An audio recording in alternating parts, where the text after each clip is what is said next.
Assalamualaikum teman-teman. Waalaikumsalam warahmatullahi wabarakatuh. Gimana kabarnya ini pagi? Pagi-pagi udah kuliah ya? Alhamdulillah. Alhamdulillah. Kaget. Ya, semoga semuanya dalam keadaan sehat. Semuanya dihindarkan dari virus corona ya. Amin. Udah hadir semua ini? Coba. Siti udah. Nggak boleh bersemin dulu sebelum mulai. Mungkin tinggal Alfi gitu. Enggak sih? Paling kacaan.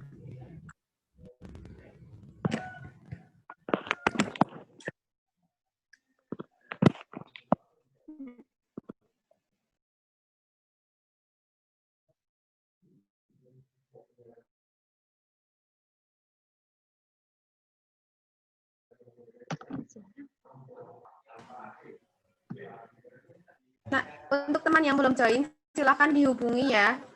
Untuk segera join biar nanti materinya cepat selesai, kalian bisa belajar. Kali aja nanti ada kejutan.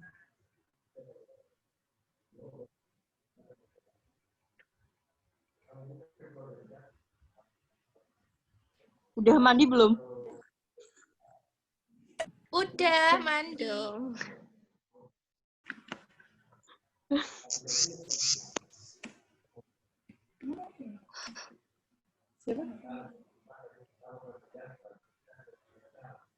Untuk adik-adiknya, udah pada gabung semua belum, Dek?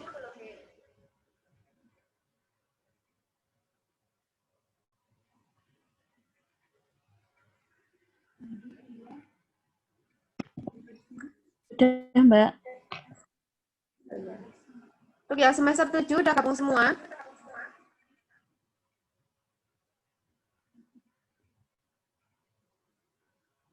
Insya Allah sudah. Tinggal Mbak. Kirain nggak sih? Belum, bentar Mbak, lihat. Aduh. Belum ada kelihatannya, Mbak. Tinggal Alfi, mungkin Mbak. Alfi, Leli. Yunga Judi udah. Bowo nggak ikut kelas ini, Kak? Nggih, Pak, adik-adiknya ikut di sini. Ikut kelas terakhir. Krisnanda. Oh, udah. Terus Rizky.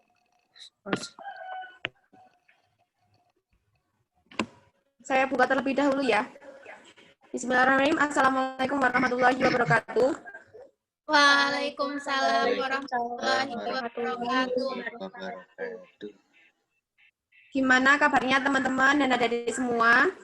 Alhamdulillah. Baik. Allahu Akbar.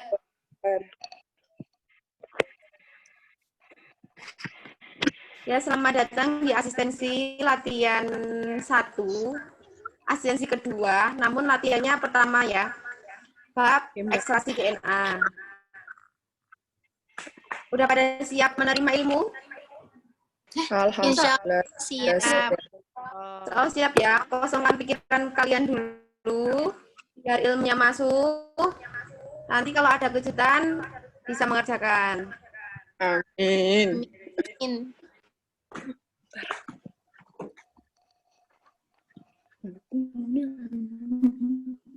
Untuk silakan buku dan alat-alat untuk mencatat disiapkan terlebih dahulu.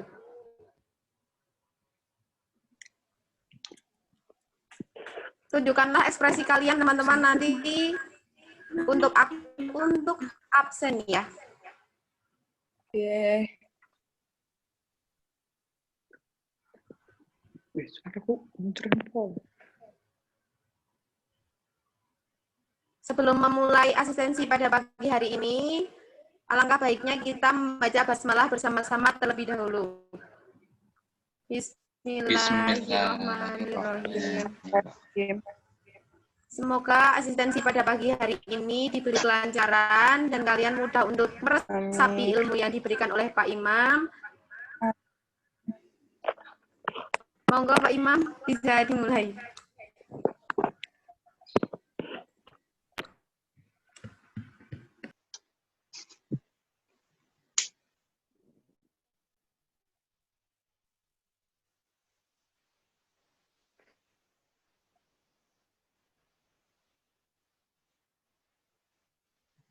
Oke, terima kasih Mbak Mufidah yang sudah membuka acara pada kesempatan pagi hari ini. Sebelumnya saya awali terlebih dahulu. Namun sebelumnya, monggo silahkan bagi yang masih belum on, bisa di-on-kan terlebih dahulu. Maksudnya on di sini yang paling penting adalah bukan videonya ya.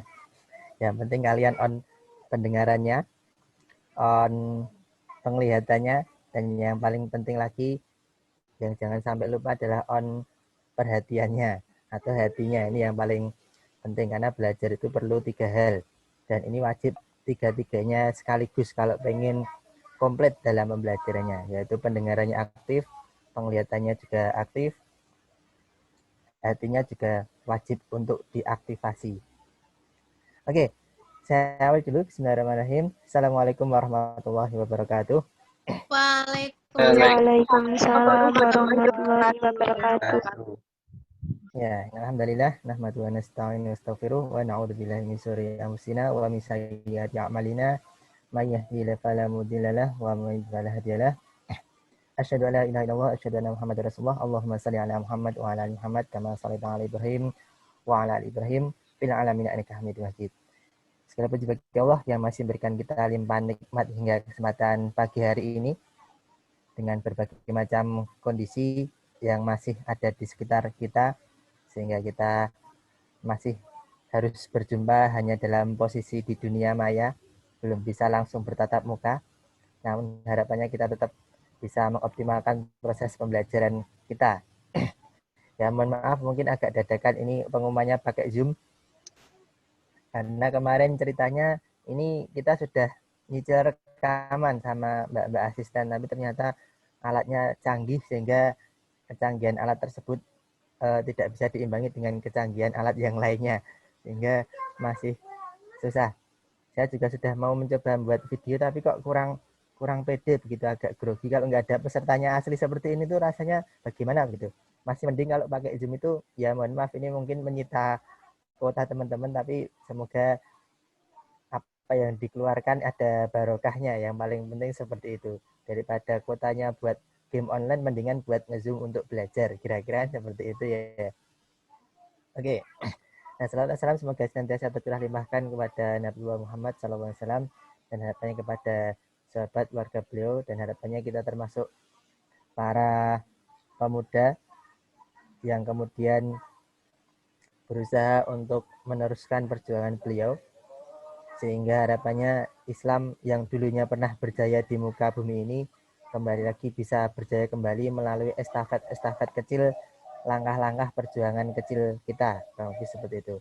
Nantilah kita berkesempatan di perkuliahan di kampus Islami di UMS, harapannya semester 7 ini sudah hampir di titik finish, sudah mulai belajar untuk mempelajari orang, karena di semester 7 ini kan harapannya memang niatnya sudah mantap ya. Bagi yang cita-citanya dulu jadi guru, ya insya Allah semakin mantap jadi guru. Yang cita-citanya dulu jadi orang sukses, ya semoga sudah ada gambaran yang semakin jelas ini. Nanti kita akan mencoba belajar bersama terkait praktikum kita yang pertama, yang mana seperti yang sudah disampaikan selama setengah semester ke depan sampai menjelang UTS, kita hanya agendanya adalah asistensi penyampaian materi terkait praktek yang besok akan kita laksanakan bersama. Nah, harapannya kalau memang setelah UTS bisa offline ini lebih baik. Namun kalau ternyata tidak bisa offline, ya Ya, nanti kita ada strategi khusus untuk praktikum secara virtual atau secara online atau mungkin praktikum mandiri. Kira-kira seperti itu. Oke, untuk yang pertama ini nanti kita akan sampaikan tentang proses isolasi DNA. Saya coba share screen terlebih dahulu. Sebentar.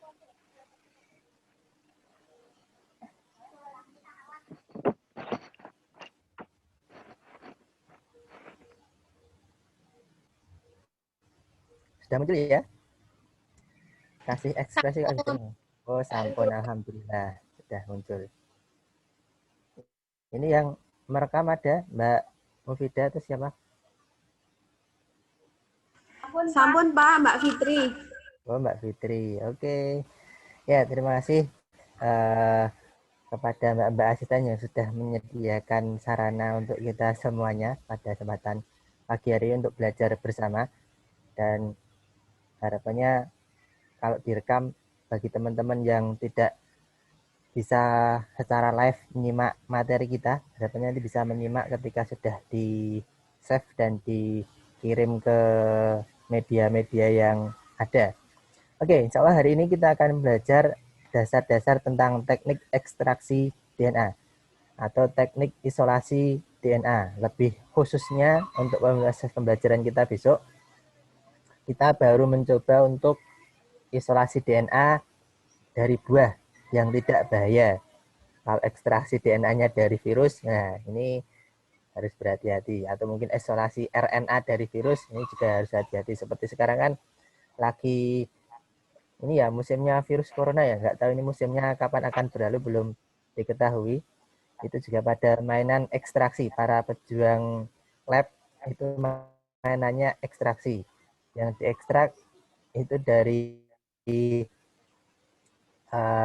sampelnya dari bagian lendirnya manusia, jadi dari hidungan. Kalau di televisi seperti dikasih apa ya, semacam apa gitu, seperti tangkai atau semacam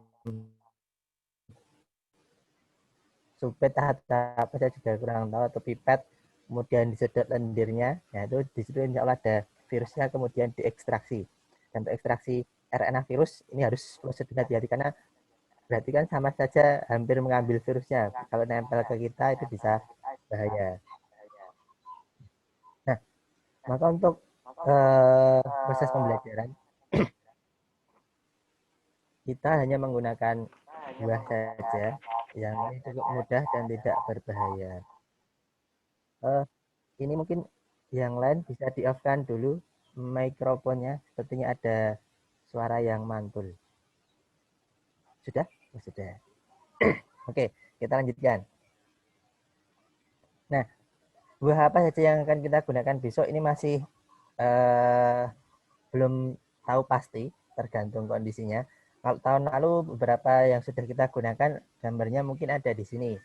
Kiwi kita pernah pakai, semangka pernah, kemudian kates itu pepaya, kemudian apokat pernah, stroberi juga pernah, pisang juga, buah naga juga pernah. Tapi kalau jeruk memang belum pernah kita pakai kalau untuk jeruk. Hanya untuk seger-seger saja untuk slide ini ya.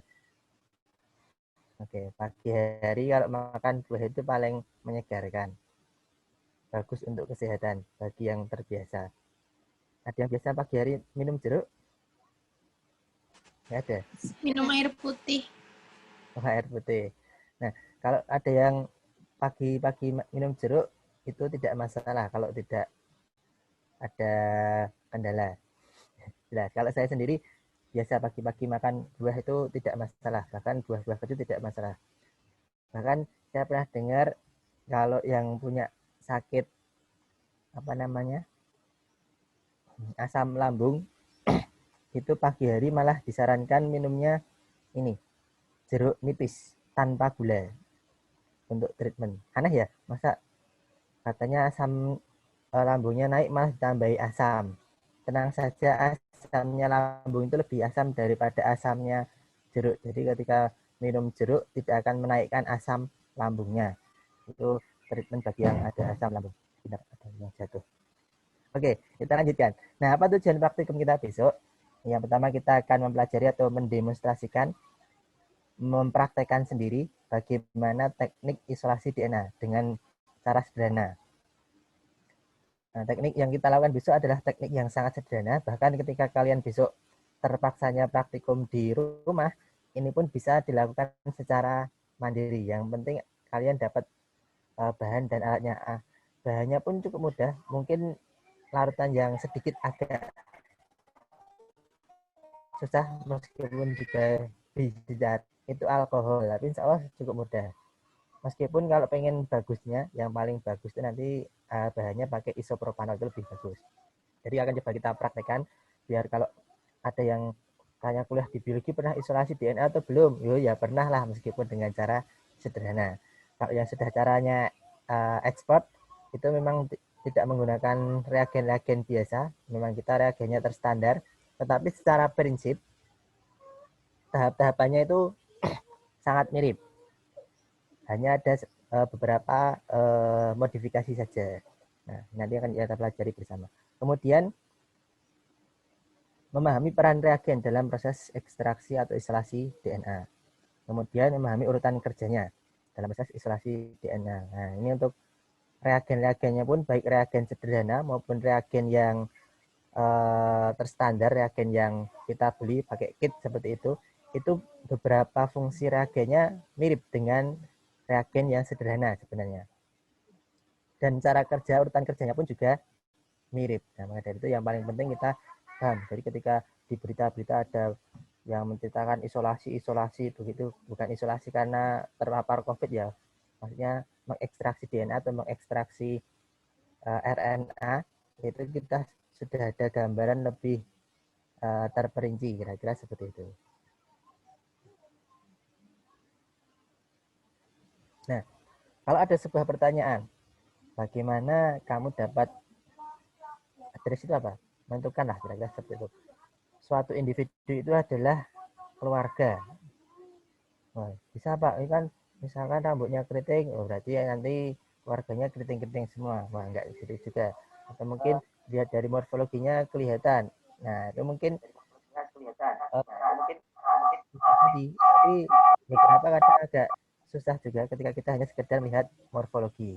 Misalnya saja seperti gambar ini.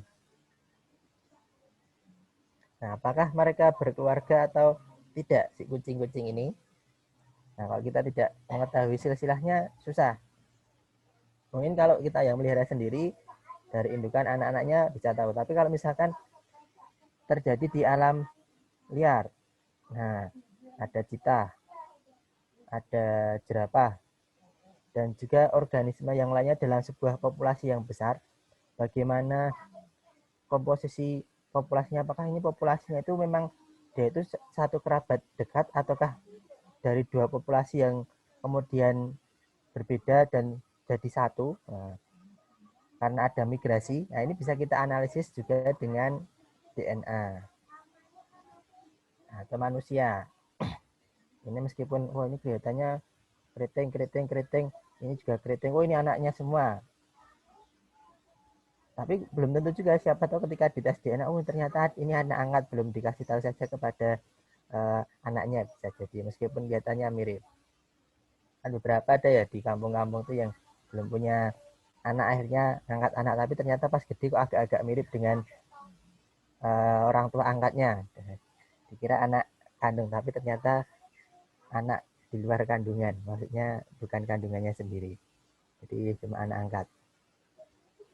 Nah, tes DNA bisa menjawab semua itu. Kemudian DNA ini juga nanti akan berperan bagaimana kemudian organisme itu bisa menjaga karakter-karakternya dari generasi ke generasi. Ini lewat DNA. Kemudian apa yang akan kita pelajari adalah juga apa yang kemudian bertanggung jawab dari mekanisme pewarisan sifat tadi. Jadi ini DNA bertanggung jawab. Dan mungkin ini akan dipelajari lebih dalam ketika di perkuliahan genetika. Nanti dengan Irma ya semuanya.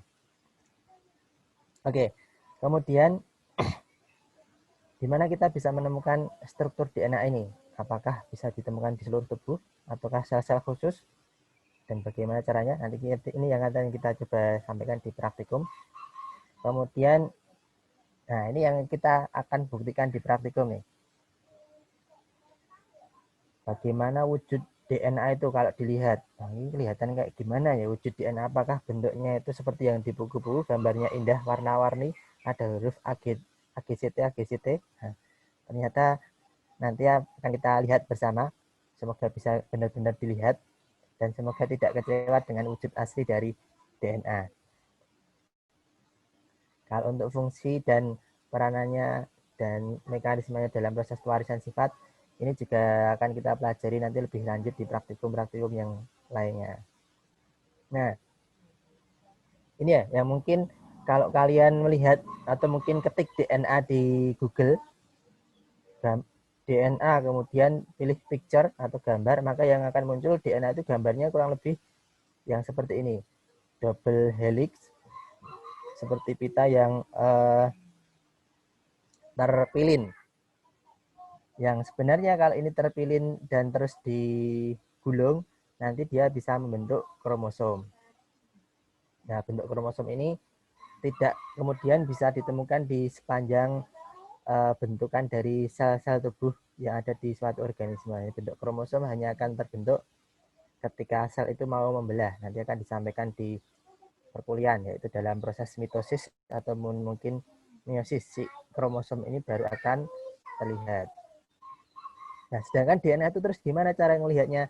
Nah, mohon maaf, DNA yang asli itu tidak akan terlihat dengan mata telanjang kita. Bahkan misalkan kalian menggunakan mikroskop yang ada di lab kita, itu DNA tidak akan bisa dilihat. Karena ukurannya sangat kecil sekali. Bahkan dengan mikroskop elektron pun, DNA tidak akan bisa terlihat sebesar dan seindah ini dan tidak akan ya kelihatan ada bentukan seperti helix ini nggak kelihatan. Cuma ya gimana ya, wujudnya saya sendiri belum pernah menemukan gambar yang benar-benar bagus untuk DNA. Masih kurang kelihatan. Tapi meskipun tidak kelihatan, molekul DNA ini tetap bisa kita deteksi dengan metode-metode tertentu. Salah satunya dengan metode kimia maupun nanti secara fisika, itu bisa kita tentukan, kalau ada larutan dengan mungkin ada yang pernah mencoba pakai spektrofotometer, ya itu bisa kita lihat apakah ini ada kandungan DNA-nya jumlahnya seberapa, itu bisa dianalisis dengan spektro. Kemudian nanti divisualisasinya dengan metode-metode yang lainnya, tapi tidak akan bisa kelihatan seperti ini. Oke. Itu wujud dari DNA secara kenyataan tidak seindah yang dibayangkan. Nah, apa itu DNA? Kalau menurut Francis Collins, ini dia bilang beberapa hal yang dia sampaikan. Jadi DNA itu seperti buku sejarah ya. Jadi memberikan narasi tentang perjalanan dari suatu spesies sepanjang waktu. Ini kalau sudah bercerita tentang evolusi. Jadi mengapa kalau nanti teman-teman belajar evolusi atau pada sudah ambil evolusi, itu ambil jurnal-jurnal, itu banyak yang menggunakan bukti DNA sebagai salah satu hal yang bisa menjelaskan perjalanan evolusi suatu populasi. Oh, ini populasinya awalnya begini, kemudian berubah menjadi populasi yang lain. Nah, ini bisa dilacak menggunakan DNA. Caranya bagaimana? Nah, ini sudah harus belajar lebih lanjut lagi. Tapi yang paling prinsip supaya kita bisa mempelajari DNA, yang paling mendasar itu adalah bagaimana kita bisa mengambil DNA. Bagaimana kita bisa mengekstrak, mengisolasi DNA. Supaya kita bisa mengetahui sejarah dari suatu perkembangan spesies.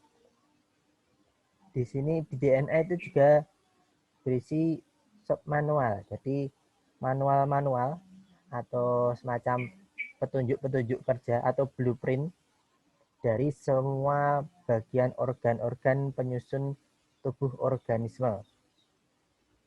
Manusia, hewan, tumbuhan, itu bagian seluruh tubuhnya dikode oleh DNA dengan gen-gennya yang sangat luar biasa. Sesuatu yang tidak terlihat tetapi ketika diekspresikan dengan mekanisme tertentu bisa menghasilkan bentuk-bentuk yang sangat luar biasa. Bagaimana mata kita, telinga kita, kulit kita, rambut kita, dan lain sebagainya. Bagaimana kita bergerak pun yang mengatur DNA. Oke. Kemudian ini juga bisa dikatakan sebagai transformatif textbook tentang medicine, jadi tentang obat-obatan. Atau bagaimana kita bisa melihat bahwa bagaimana manusia bisa memiliki kesehatan, bagaimana bisa bertahan dengan sistem imunnya, melawan berbagai macam jenis penyakit dari virus, bakteri, dan lain sebagainya.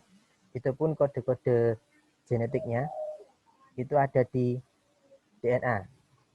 Dan yang unik, DNA setiap orang itu beda. Sehingga apa? Seperti dalam pandemi ini, ada beberapa populasi yang dia ketika terpapar virus, ya dia aman-aman saja. Karena apa? Dia memiliki gen-gen yang memang memiliki keaktifan untuk membuat sistem imun yang kuat. Sehingga ada orang yang disebut OTG, orang tanpa gejala. Bukan orang tidak gila ya, orang tanpa gejala. Nah, ini tidak ada gejalanya apa-apa, tapi katanya ada virusnya. Jadi ya kelihatan sehat-sehat saja, main badminton kuat, disuruh lari-lari ya oke, tidak demam, tapi dia ada virusnya, ada yang semacam. Kenapa? Dia punya sistem imun yang kuat karena dari gen-gennya yang memang dia sudah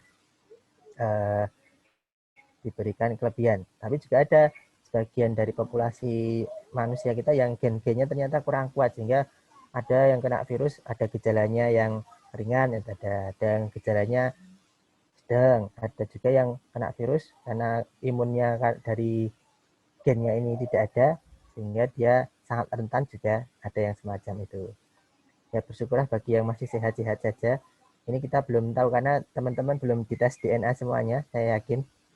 Apakah sistem imunnya benar-benar kuat atau tidak, tapi yang paling penting kita bisa menjaga itu lebih baik.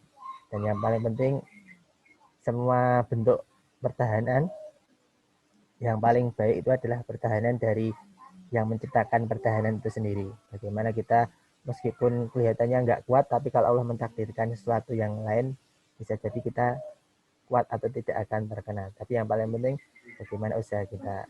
Oke. Next. Oh, mungkin ada yang tanyakan sampai sini? Kalau pengen tanya nanti bisa langsung chat saja.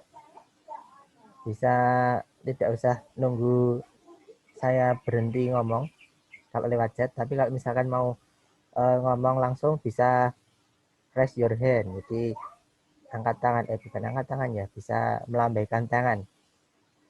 Kayak acara TV zaman dulu. Lambaikan tangan kalau sudah tidak kuat. Oke. Kita lanjutkan. Nah, di mana kita bisa menemukan si DNA tadi? Di mana yang bisa ketemu ya? Coba kita enter. Kok tidak muncul?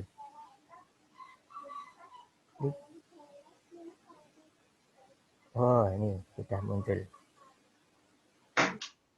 Jadi yang namanya DNA itu tersimpan di dalam nukleus atau inti sel.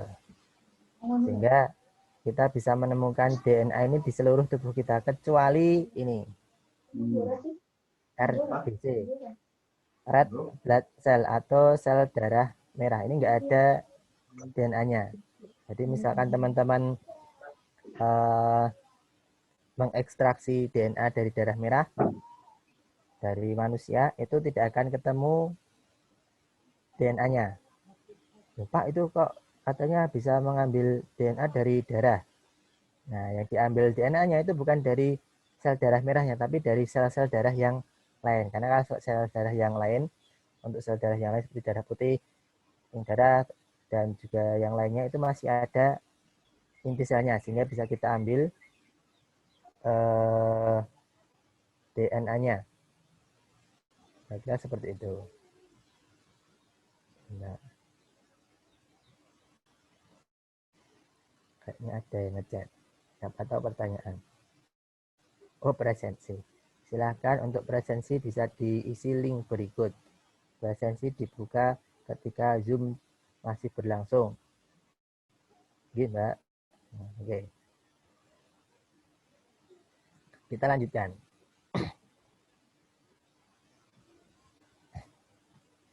Nah, dalam sebuah sel itu ternyata tidak hanya sekedar di inti sel kita bisa menemukan DNA, tapi juga di mitokondria. Dan juga pada tanaman kita bisa menemukan DNA itu pada kloroplas. Sehingga kalau teman-teman nanti ekstraksi DNA dari buah, itu yang terambil DNA-nya bukan cuma DNA dari nukleus saja, tapi itu ada yang dari mitokondria, ada juga yang dari kloroplasnya kalau buahnya berwarna hijau. Nah, bahkan kalau teknologi yang lebih canggih, kita bisa hanya sekedar ngambil DNA dari mitokondria saja bisa, ngambil DNA dari kloroplas saja bisa. Kalau teknologinya sudah lebih expert cara ekstrak DNA-nya. Sehingga kalau teman-teman nanti mencari jurnal, itu ada beberapa jurnal itu yang menyebutkan, oh ini pada tanaman ini diekstrak, ada tulisannya cpDNA atau cDNA. Itu kadang itu berupa apa namanya kloroplas DNA. Berarti itu DNA yang dari kloroplas, bukan dari inti sel. Itu bisa diekstrak tersendiri. Atau mungkin ada tulisan mtDNA. Nah, mtDNA itu berarti mitokondrial DNA. Itu juga bisa diekstrak tersendiri. Nah, tapi teknologinya harus lebih canggih.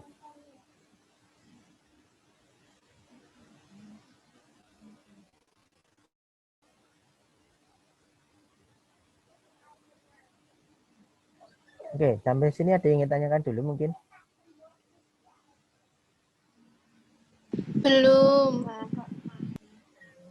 Oh, dereng. Oke, kalau belum ada, coba kita lanjutkan terlebih dahulu.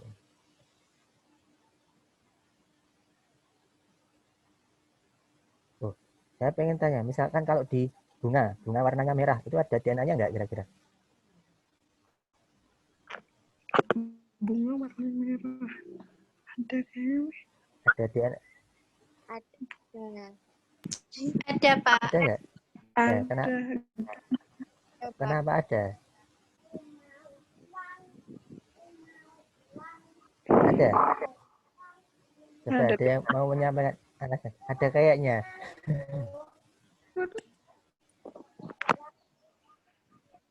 Ada nggak sih? Tergantung, Pak. Oh, tergantung. Jangan digantung-gantung. Kalau bunga itu ada selnya nggak sih? Nah, selama masih ada selnya berarti dia ada DNA-nya. Nah, pertanyaannya mungkin bisa lebih detail lagi. Kira-kira ada kloroplas DNA-nya nggak kalau bunga warnanya merah? Nah, nanti mungkin akan lebih umet lagi ya. Ini juga perlu belajar lagi. Oke, yang jelas di bunga juga ada DNA. Bahkan buah yang sudah matang itu pun juga bisa kita ambil DNA-nya. Misalnya satu tumbuhan kita pengen analisis DNA-nya itu mudah. Tapi kalau RNA ini yang susah. Nah, RNA itu karena apa?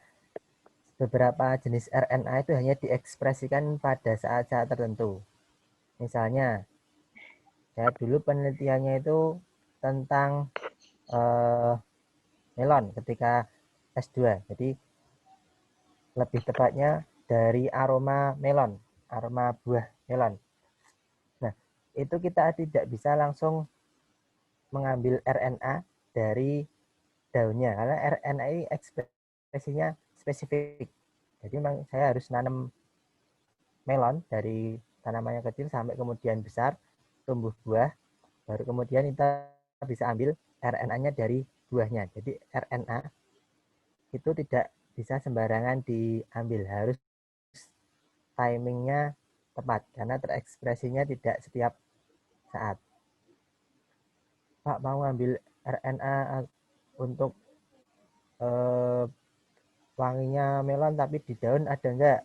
Nah, itu kemungkinan besar akan tidak bisa ditemukan. Kalaupun ada mungkin ekspresinya sangat kecil, tapi kalau gennya ada. Oke, kita lanjut dulu.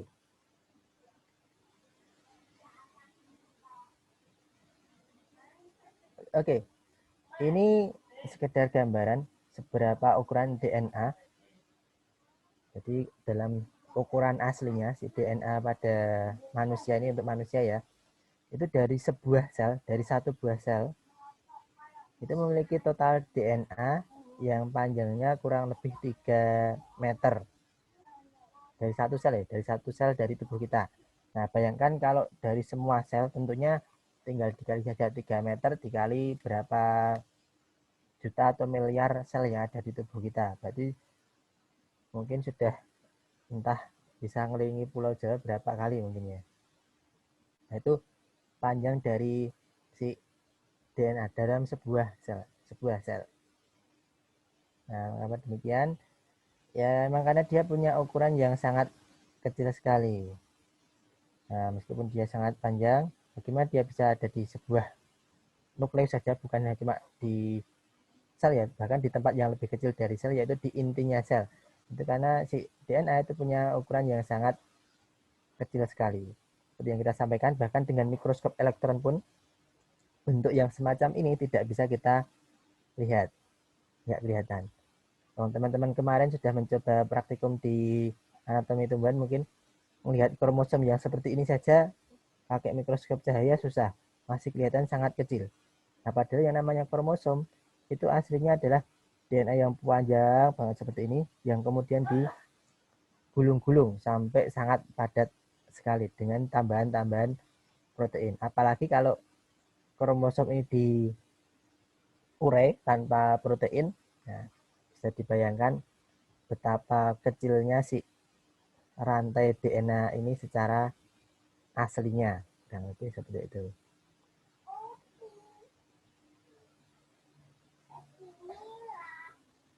Nah, ini ya sekedar info, ukuran nukleus kita saja hanya sekitar 6 mikrometer, kecil banget. Ya, Allah sudah membuat sesuatu yang ini mungkin hampir menginjak dunia gaib ya. Meskipun ini bukan hal yang gaib, masih bisa kita lacak dengan indera-indera dan metode-metode secara ilmiah dan secara bisa ini dilacak dengan indera, masih bisa kita lakukan.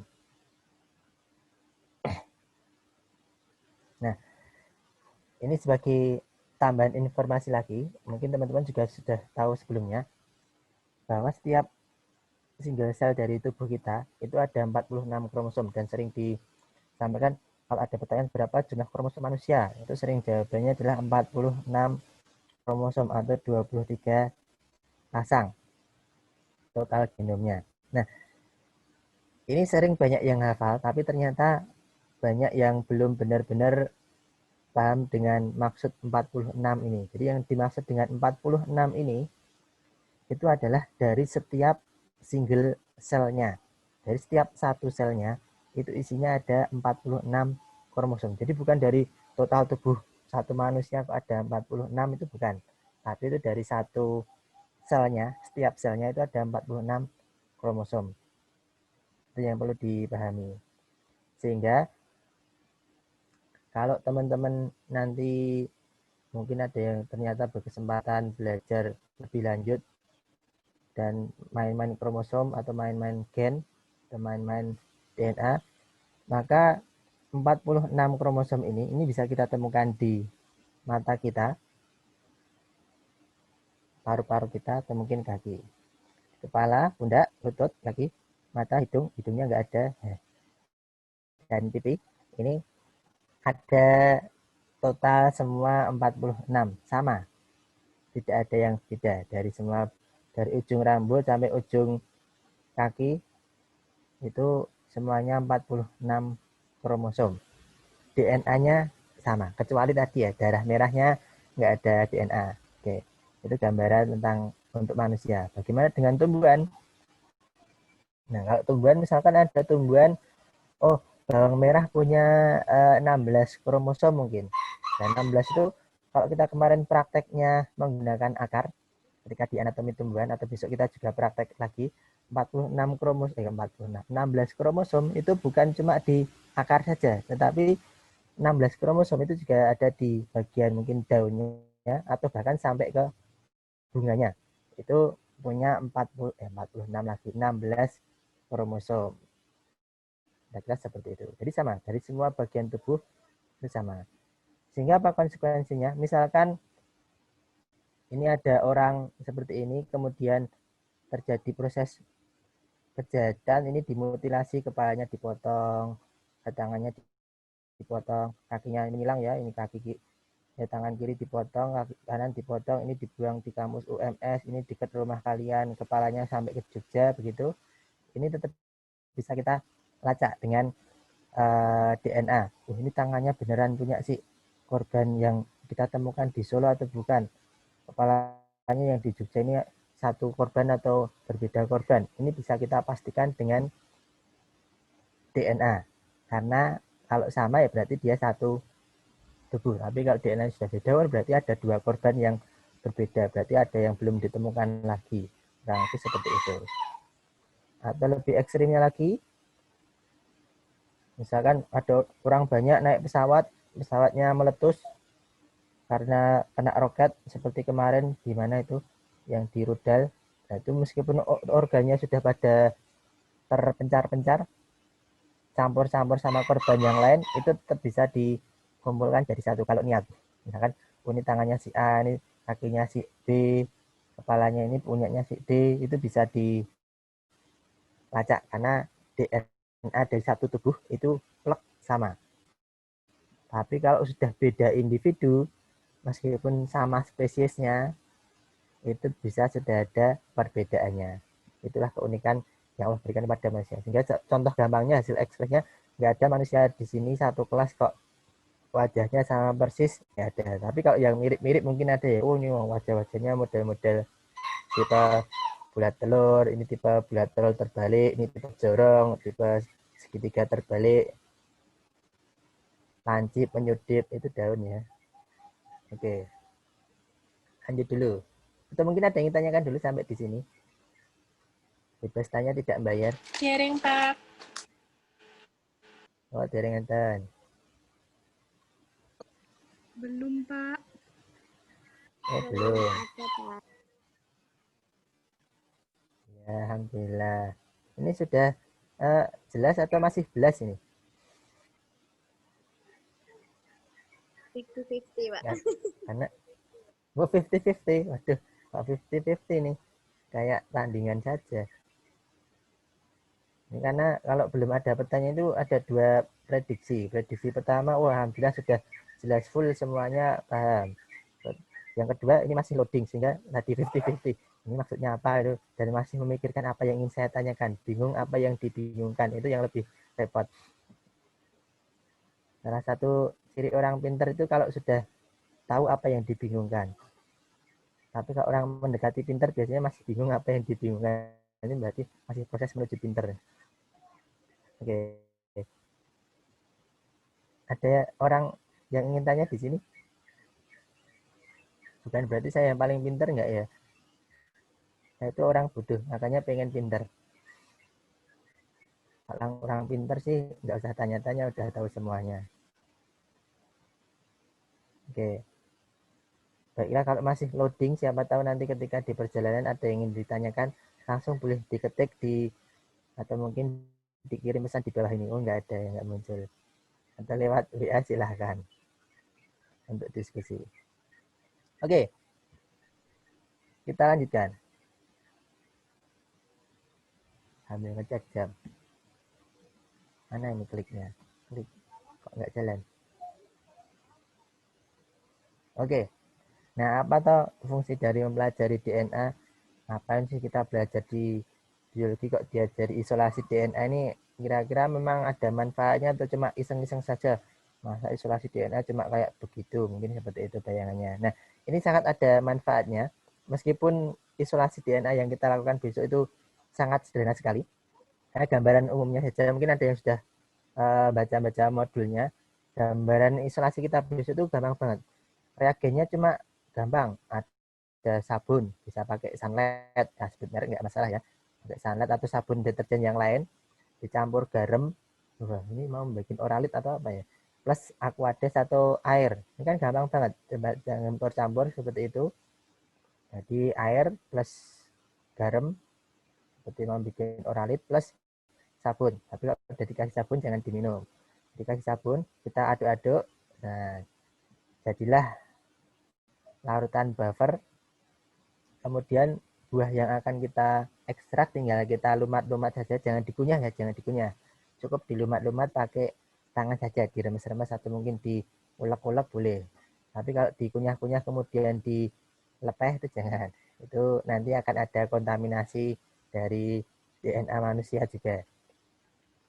Nah, kemudian setelah itu kita saring dan kemudian dipresipitasi pakai alkohol atau yang bagus isopropanol. Dah sampai situ nanti DNA-nya akan muncul berwarna putih. Seperti apa besok mungkin bisa dilihat sendiri. Jadi sampai itu aja. Ekstraksi DNA yang paling sederhana. Nah, itu kan gampang banget. Terus itu gunanya untuk apa kita belajar yang aneh-aneh semacam itu? Banyak.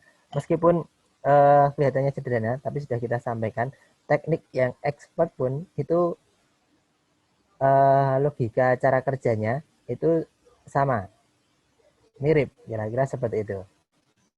Dan ketika kita mampu untuk mengekstraksi DNA, bagaimana melihat DNA, harapannya kita bisa lebih mengenal lagi diri kita lebih dalam. Oh, ternyata kita itu ada DNA-nya yang seperti ini, dan ternyata itu sangat luar biasa sekali, bisa membentuk tubuh kita yang sangat komplit. Dan harapannya ketika mengenal diri lebih jauh, kita juga lebih mengenal siapa yang menciptakan diri kita, yaitu Allah Subhanahu wa Ta'ala. Ternyata mukjizat yang ada di era ini bukan lagi bagaimana kemudian tongkat menjadi ular, bukan lagi tongkat bisa membelah lautan atau menghidupkan orang yang mati, atau mungkin tidak mempan dibakar dengan api, atau mungkin yang lainnya. Tetapi mukjizat yang ada pada era zaman akhir ini adalah terlalu banyak yang ada di sekitar kita. Tetapi untuk melihat mukjizat ini kita harus memiliki ilmu. Jadi harus mengilmui terlebih dahulu supaya kita bisa melihat lebih jauh. Ternyata ciptaan Allah itu banyak sekali hal-hal yang sangat amazing. Jadi banyak yang sangat luar biasa. Ada mukjizat-mukjizatnya sendiri. Dan itu ketika di zaman dahulu, mohon maaf, pengetahuan belum bisa menjangkau mukjizat-mukjizat yang ada seperti yang bisa kita lihat zaman sekarang. Oh, ada DNA dan sebagainya. Itu zaman Nabi dulu belum ada DNA ki apa diomong ke zaman biyen ya ming tambah ngawang-ngawang, kira-kira seperti itu. Oke. Kemudian memberikan informasi tentang kehidupan. Nah, yang kita sampaikan tadi seperti evolusi, bagaimana makhluk hidup mengalami perubahan, atau bahkan kita sendiri bisa mengalami perubahan-perubahan fisiologi dan sebagainya, itu juga diatur dari DNA. Kemudian mendasari perkembangan teknologi di beberapa bidang, kesehatan, pertanian, farmasi, dan hukum. Kesehatan jelas, contoh mudahnya ya kalau di COVID ini, tapi pakainya RNA ya. Nah, jadi juga mirip-mirip kesehatan yang lainnya seperti tes penyakit-penyakit yang lain, itu juga kadang juga perlu DNA. Pertanian, peternakan mau bikin tanaman transgenik itu bisa, mau bikin hewan transgenik bisa, atau mungkin untuk pemuliaan bagaimana kita menghilangkan tanaman, menghilangkan hewan, kemudian kita melacak gennya. Nah, maka kita harus belajar tahap paling awal yaitu ekstraksi DNA. Bidang farmasi ini juga ada perannya. Perannya apa? Salah satunya ya yang namanya obat-obatan itu harus ada standarnya. Jadi yang namanya obat itu harapannya tidak membahayakan tubuh, atau mungkin barang-barang kosmetik atau barang-barang untuk bahan makanan itu juga harus disurvei terlebih dahulu secara kesehatan. Siapa tahu nanti berbahaya untuk DNA sehingga bisa menyebabkan kanker. Itu kan ada beberapa peringatan obat atau mungkin kosmetik yang katanya ini bisa menghasilkan kanker karena mengandung senyawa karsinogenik. Nah, yang namanya karsinogenik ini berarti dia bisa mempengaruhi proses fotokopi atau ekspresi dari gen-gen atau DNA. Oh, ini ada pertanyaan dari Mbak Asih. Maaf Pak, oh ya saya maafkan. Tadi disebutkan bahan-bahannya ada garam, fungsi garam dan proses isolasi DNA untuk apa nggih Pak? Ini bukan untuk jawab TKP kan ya? Oke, fungsi garam itu sebagai bagian dari lautan buffer. Buffer itu maksudnya apa? Ini untuk menjaga kestabilan molekul DNA karena kalau tidak dikasih buffer itu DNA juga bisa rusak. Nah, takutnya nanti DNA-nya terputus-putus dan lain sebagainya sehingga ketika kita lakukan analisis ini bisa mengalami kerusakan di DNA-nya. Meskipun DNA ini agak unik, dia itu juga kuat-kuat nggak kuat. Maksudnya seperti apa? Ketika kita menghasilkan tadi si buah atau melumat jaringan, maka yang terjadi itu adalah enzim-enzim yang ada di dalam sel itu akan mengalami pengeluaran. Jadi akan keluar si enzim-enzim yang ada di dalam sel. Dan salah satunya adalah enzim yang ini bisa merusak DNA. Maka dari itu enzim yang tadi bisa merusak DNA ini wajib kita nonaktifkan. Salah satunya bisa dengan menggunakan buffer-buffer tertentu sehingga enzimnya tidak bekerja, DNA-nya tidak rusak. Tapi kalau nanti teman-teman itu sudah bisa mengambil DNA murni tidak ada enzimnya, itu mau disimpan dalam keadaan kering pun bisa. Tidak akan rusak dalam waktu yang lama. Bahkan sampai bertahun-tahun bisa bertahan. Tapi kalau misalkan dalam posisi yang hancur tadi kita lumatkan, itu enzimnya bekerja itu bisa merusak si DNA sehingga perlu kita kasih buffer. Nah, misalkan Pak, lah gimana kalau yang korban kecelakaan yang terbakar begitu, itu masa ya harus habis kecelakaan dikasih buffer? Ya enggak juga, karena tidak semua bagian kemudian akan rusak. Makanya untuk isolasi DNA, itu pun misalkan dari jasad-jasad tertentu, itu juga ada standarnya mana bagian yang masih layak untuk diekstrak DNA-nya, mana yang ini sudah terlalu rusak sehingga DNA-nya tidak bisa diambil. Misalkan bagian kulit yang sudah gosong-gosong jadi areng begitu ya itu nggak bisa diambil, DNA-nya sudah rusak. Tapi misalkan bagian yang agak dalam, oh ini masih agak baru setengah matang nih, setengah matang itu mungkin belum rusak bisa diambil, atau mungkin ada bagian dalamnya tulang, nah itu masih biasanya akan lebih awet. Nah, itu seperti itu. Jadi ada standarnya. Kalau yang untuk praktikum kita buffer tadi fungsinya untuk kestabilan si DNA biar tidak dirusak oleh enzim. Gampangnya untuk nonaktivasi enzim itu yang paling penting. Oke, mungkin begitu. Ada lagi yang ingin tanyakan? Oh, belum ada lagi. Nanti silahkan langsung bisa diketik di kolom chat atau mungkin langsung ngomong juga boleh. Oh, Bapak, saya izin bertanya mengenai pembentukan DNA pada manusia. Apakah pembentukan DNA pada manusia dapat berpengaruh juga terhadap gen penyakit keturunan, Pak? Terima kasih, Pak. Oh ya, sama-sama. Oke. Pembentukan pembentukan DNA pada manusia. Wah, ini sesuatu yang sangat berat untuk dijawab. Karena kalau yang membentuk DNA ini berarti harus belajar dari intinya inti dan ahlinya ahli ya. Dan mungkin juga belum ketemu jawabannya. Maksudnya bagaimana? Karena untuk membentuk DNA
Untuk menunggu Pak Imam, silakan kalau misalnya ada yang mau bertanya, ditanyakan.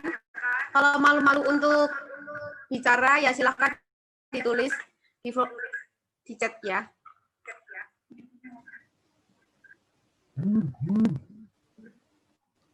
Mohon maaf, nanti wifi-nya meninggal dunia. Sudah sambil dicas ternyata tidak kuat ya. Ini pakai wifi punyanya wifi.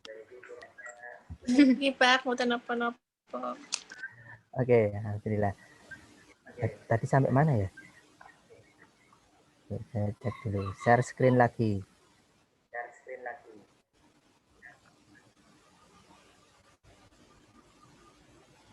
Ya, pertanyaannya jadi hilang deh. Oke, saya masih ingat sedikit. Jadi awalnya DNA itu bagaimana pembentukannya. Kalau pembentukannya nanti kalian akan pelajari, itu lebih tepatnya proses fotokopinya ya, atau proses pembentukan DNA baru itu melalui proses replikasi DNA. Saya sering membahasakan lebih mudahnya proses fotokopi DNA. Nah, kapan itu terjadi? Nanti ini terjadi ketika proses pembelahan sel. Yaitu nanti kalian akan pelajari dari proses mitosis dan meiosis. Kalau hanya sekedar memperbanyak molekul DNA dalam satu tubuh, maka itu lewatnya proses mitosis. Tapi kalau untuk mewariskan DNA ke keturunannya, nanti lewatnya proses meiosis. Kira-kira seperti itu. Tadi mohon maaf pertanyaannya hilang, jadi saya lupa detailnya. Oh, tadi ya. Kemudian, apakah pembentukan DNA pada manusia dapat berpengaruh juga terhadap gen penyakit keturunan? Oke, nah kalau penyakit keturunan, ini ada macam-macam ya. Jadi, memang dia awalnya orang tuanya normal, tapi tiba-tiba mengalami kelainan genetik, bisa. Ini biasanya karena terjadi mutasi dalam proses meiosis, kurang lebih seperti itu. Tapi memang ada beberapa gen itu yang memang dari orang tuanya adalah gen penyakit, dan ini bisa diwariskan kepada keturunannya. Nah, tapi untuk masalah pewarisan sifat dan bagaimana mekanisme lebih detailnya, ini kalau di praktikum untuk isolasi DNA belum bisa kita sampaikan lebih lanjut. Ini lebih lanjut mungkin di kuliahnya, atau mungkin nanti ketika kita sudah belajar di praktikum untuk genetika manusia atau genetika populasi, bagaimana suatu penyakit itu terwariskan, kurang lebih seperti itu. Karena memang ada gen-gen penyakit itu yang bisa diwariskan. Misalkan seperti apa itu, yang kanker darah dan lain sebagainya, itu ada juga yang memang dia terwariskan. Bahkan ada juga semacam penyakit yang sebenarnya sederhana tetapi diwariskan. Bahkan tidak hanya penyakit saja yang diwariskan. Jadi karakter-karakter unik pada tubuh manusia beberapa juga diwariskan. Misalkan yang salah satu yang bisa akan kita praktikkan itu adalah bagaimana lidah bisa menggulung. Seperti saya kalau mau mempraktekkan di sini mungkin nggak begitu kelihatan ya. Jadi lidahnya bisa ngelipat ke tengah begini. Oh, ini praktek melet di video. Jadi itu pun karakter unik. Tidak semua orang bisa melet dengan cara yang sama seperti ini tadi ya. Jadi lidahnya itu menggulung ke tengah begini. Nah, jadi begini. Nah, ini saya sudah coba cek ke anak saya. Yang anak pertama sudah bisa. Jadi memang terwariskan. Tapi kalau ibunya memang nggak bisa. Nggak tahu anak yang kedua belum saya coba cek. Karena disuruh melet-melet masih susah. Oke. Begitu. Ada lagi yang ingin ditanyakan mungkin? Dereng, Pak. Ada? Oh, nggih. Oke. Sambil jalan, tadi sampai farmasi. Nah, ini salah satunya untuk obat-obatan, kosmetik, makanan. Itu kita harus cek kandungannya apakah dia berbahaya untuk DNA atau tidak, karsinogenik atau tidak. Nah, ini ada tes uji-uji tertentu yang bisa kita lakukan. Sehingga bagi teman-teman yang dulu mungkin pilihannya pernah ke farmasi, nah tidak usah kecewa ketika di biologi, karena kita lebih tahu dasar-dasarnya sebenarnya. Ya memang sayangnya itu, di Indonesia dasar-dasar itu kurang begitu dihargai. Lebih banyak yang praktis-praktis. Padahal kalau di luar, biologi itu adalah jurusan yang favorit dibandingkan jurusan-jurusan yang lain. Ilmu-ilmu dasar di biologi, kemudian fisika itu sesuatu yang favorit. Banyak yang ngambil. Bidang hukum jelas, misalkan ada korban-korban pembunuhan begitu, bukti-bukti DNA ini bisa menjadi bukti pendukung. Belum saya besarkan. Oke. Next, ya ini beberapa teknologi yang berbasis DNA. Ini sekilas saja. DNA fingerprinting, ada PCR yang ini lagi ngetren digunakan untuk analisis COVID sekarang juga. Mikrosatelit ini nanti kita pelajari lebih lanjut mungkin di perkuliahan juga kalau sempat dengan Bu Irma. DNA sequencing ini bagaimana kita membaca urutan DNA setelah kita punya DNA yang diisolasi, maka kita akan melakukan proses pembacaan biasanya. DNA-nya itu urutannya seperti apa? Nanti ada contohnya.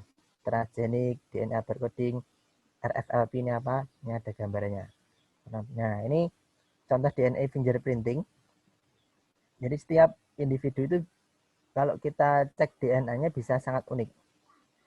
Fingerprinting ini bisa dengan cara yang sederhana atau bisa dengan cara yang lebih expert tadi dengan ini sequencing. Jadi sequencing ini pun juga bisa digunakan untuk DNA fingerprinting. Jadi ini tuh tidak saling lepas ya. Jadi ini adalah mungkin metode-metode yang bisa saling beririsan, saling bersinergi. Seperti PCR ini cuma metode paling dasar.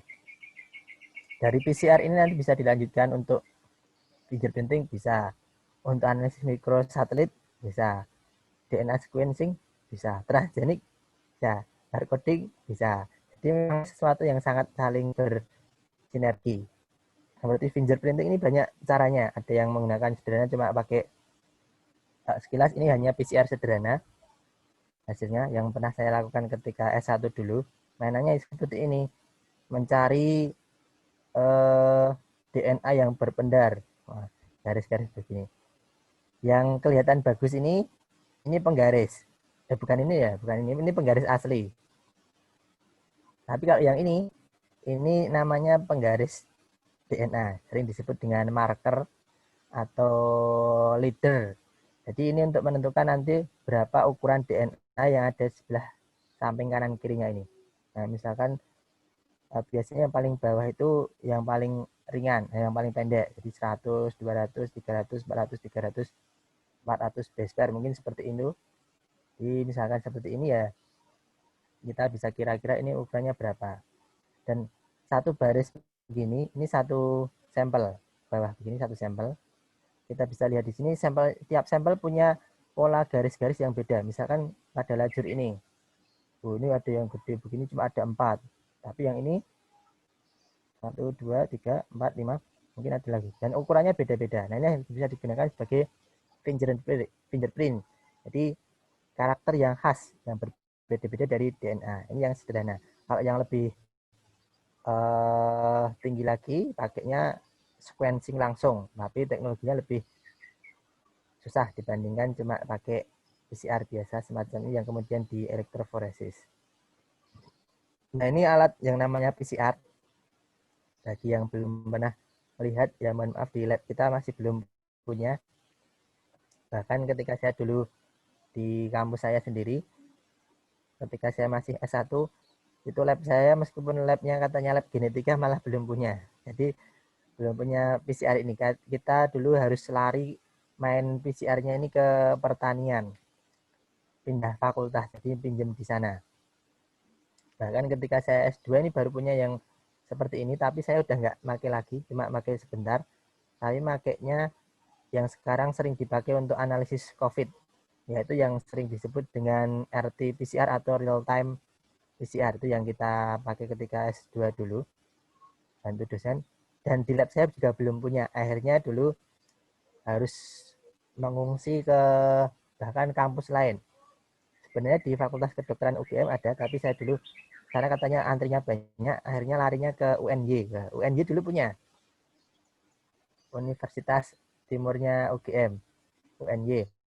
Nah, di situ punya mesin PCR yang real time, tapi nganggur. Jadi tidak ada yang bisa mengoperasikan. Jadi yang main di situ bukan orang-orang mahasiswa UNY, tapi yang main di situ adalah dari kedokteran UGM, dari biologi UGM, pertanian, farmasi, dan lain sebagainya. Karena zaman dulu beberapa kampus UGM, fakultas di UGM malah belum punya, atau kurang. Di UNY dapat hibah, tapi nggak bisa makainya. Laborannya juga bingung, makanya gimana. Akhirnya pasrah, terus monggo mas, pokoknya yang penting dipakai dengan hati-hati. Saya nggak tahu caranya, seperti itu. Tapi alhamdulillah untuk sekarang, habis ketemu sama adik angkatan kemarin pas main badminton malam-malam, katanya di kampus saya sudah punya real time PCR di lab biokimia. Kalau lab genetika belum punya. Belum beli sendiri, kapan-kapan. Tapi kalau mau buat tes COVID belum berani, karena standar prosedur lab lainnya harus terstandar. Ini mesin PCR untuk memfotokopi DNA. Intinya dari PCR ini kita memfotokopi DNA supaya bisa lebih kelihatan. Gampangannya kalau kalian melihat suatu kertas, satu kertas saja, satu helai kertas, dilihat secara horizontal gitu ya, dari jarak jauh insya Allah tidak akan kelihatan.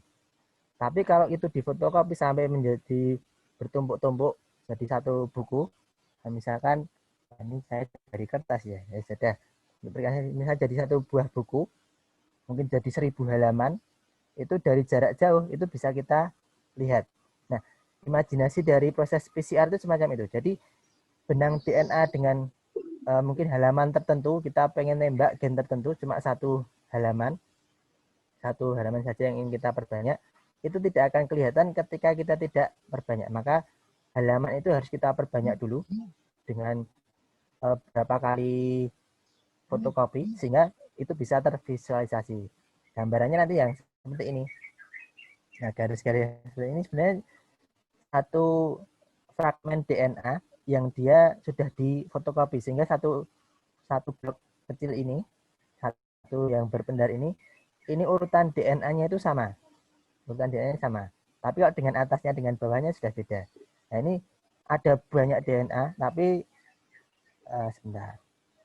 Ada banyak DNA, tetapi urutannya sama dalam satu buah pita ini.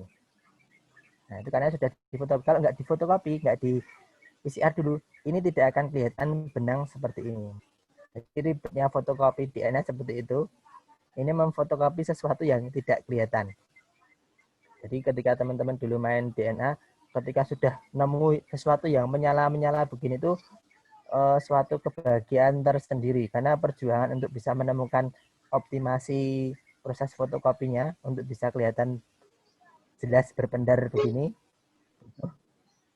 Coba. Kalau nyobanya fotokopi di fotokopian biasa sih murah ya. Satu helainya cuma berapa sekarang? 50 rupiah atau maksimal 100 rupiah ya. Nah, kalau fotokopi DNA ini 75. Ya, 75 pertengahan. Nah, fotokopi DNA ini mahal ya. Alat-alatnya mahal, bahannya juga mahal. Sekali pakai pula. Dari isolasinya juga bahannya mahal. Jadi kalau gagal itu rasanya, waduh, kalau uangnya sendiri nggak kuat. Saya dulu pakai uangnya orang lain. Jadi dari proyek bisa main-main kayak gini. Kita insya Allah belum ada yang mau untuk main-mainan begini. Kapan-kapan kalau sempat lanjut. Atau mungkin siapa tahu berkesempatan, berdoa saja semoga semakin maju. Oke, ini PCR. Kemudian ini mikrosatelit. Mikrosatelit itu gampangnya cukup kalian lihat ini aja. Urutan DNA yang hurufnya itu sama dan berulang-ulang. Kalau biasanya kan ada AGTC, TT, ATT, atau mungkin seperti itu.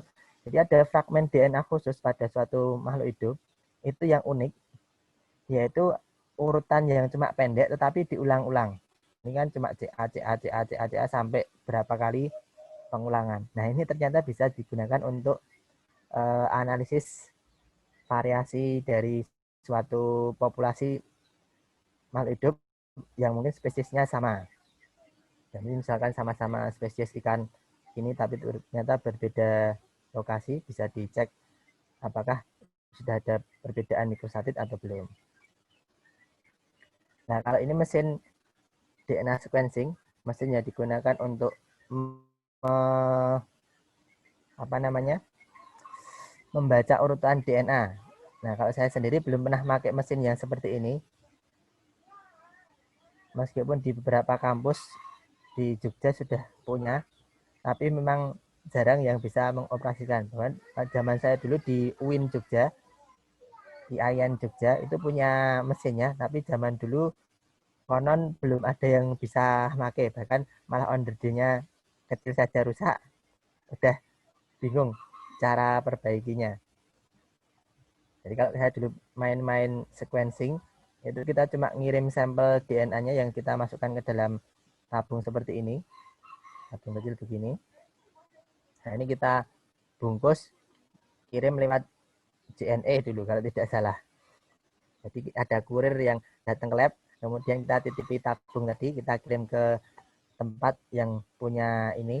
Dulu kita pakai perusahaannya di Singapura kalau tidak salah, saya lupa nama perusahaannya.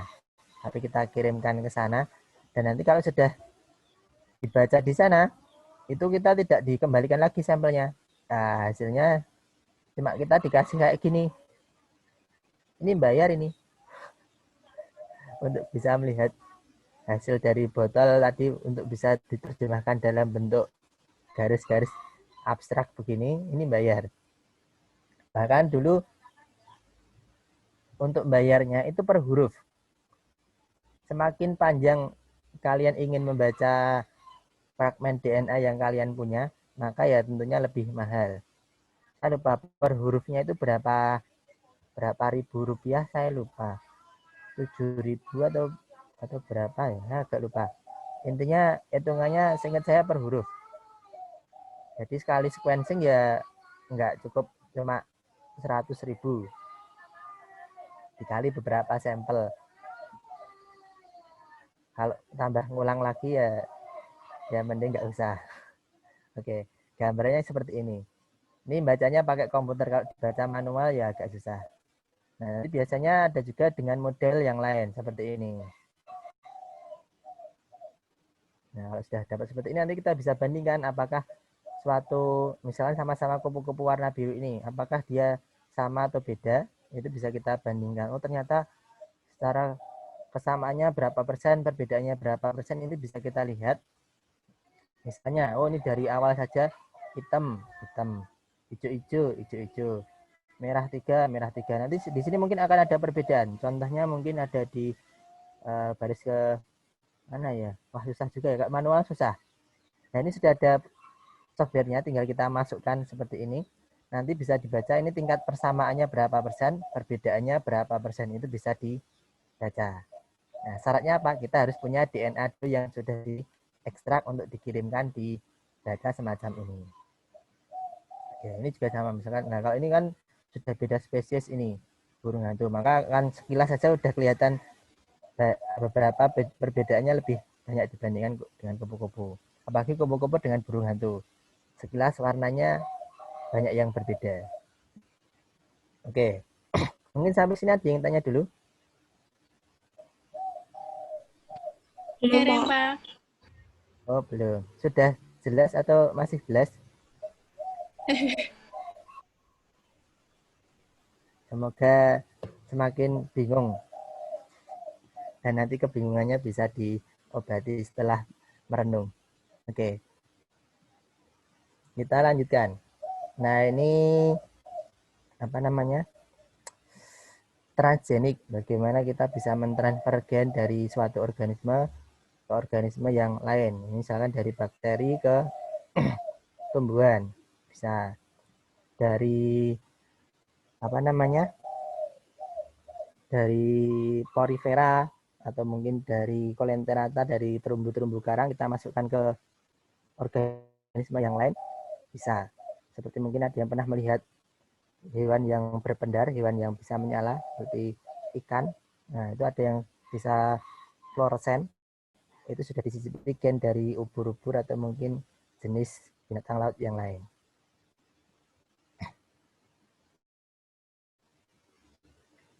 Ini RFLP. Mungkin hasilnya agak-agak sama dengan yang ini. Ya, hasilnya agak sama. Tapi bedanya kalau ini kita cuma ambil acak dengan, ini kalau dijelaskan juga agak susah. Intinya DNA-nya ini tidak seluruhnya. Jadi cuma kita ambil dengan sampling dengan primer, yang namanya primer. Seperti mungkin kemarin banyak disebut juga ketika analisis COVID itu ya. Oh, Indonesia belum punya primer. Primer itu kayak apa? Mungkin nanti akan lebih lanjut disampaikan di kelas biologi molekuler mungkin.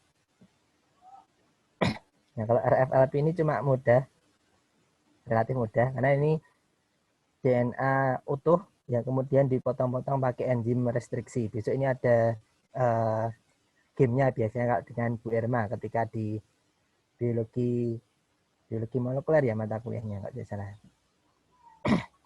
Kalau di genetika malah belum, genetika umum ini belum disampaikan untuk detailnya. Metagenomik ini intinya bagaimana kita bisa mengambil DNA itu dari sampel organisme yang belum bisa kita kulturkan. Jadi dari tanah, kan banyak bakteri atau mikroorganisme yang lain yang belum bisa dipelihara di lab, tapi kita tetap bisa mengambil DNA-nya, bisa mengambil gen-gen khususnya, dan ini bisa kita transfer ke bakteri yang sudah biasa digunakan di lab, misalkan di E. coli. Sehingga nanti E. coli-nya bisa punya gen yang berbeda dengan E. coli yang normal, seperti itu. Oke, sampai di sini. Saya sudah batuk, berarti sudah. Intinya itu, bagaimana yang akan kita lakukan adalah mempelajari DNA yang tersimpan dalam nukleus, bagaimana kita nanti harus mengeluarkan DNA tadi dari inti sel. Kemudian caranya ini yang akan kita lakukan bersama, yaitu dengan teknik isolasi DNA, teknik ekstraksi DNA. Oke, itu dari saya. Oh, sudah habis. Ada yang ingin ditanyakan? Dipersilahkan.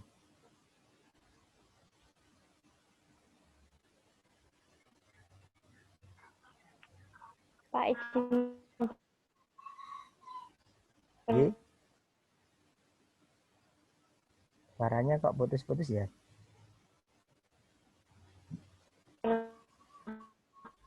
Tanya. Mungkin bisa ditulis saja, Mbak. Kalau Diketik. di sinetron Oh, ya, itu kan biasanya ada tes. sinetron. Di sinetron itu kan biasanya harus menunggu. Oh, enggak, Pak. Sinetronnya putus.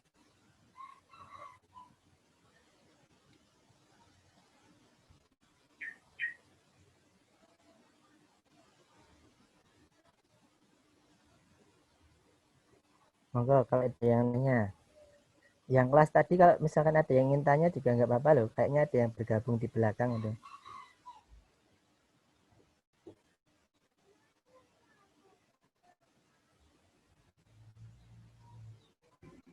Yang belum tahu bisa ditanyakan ke Pak Imam.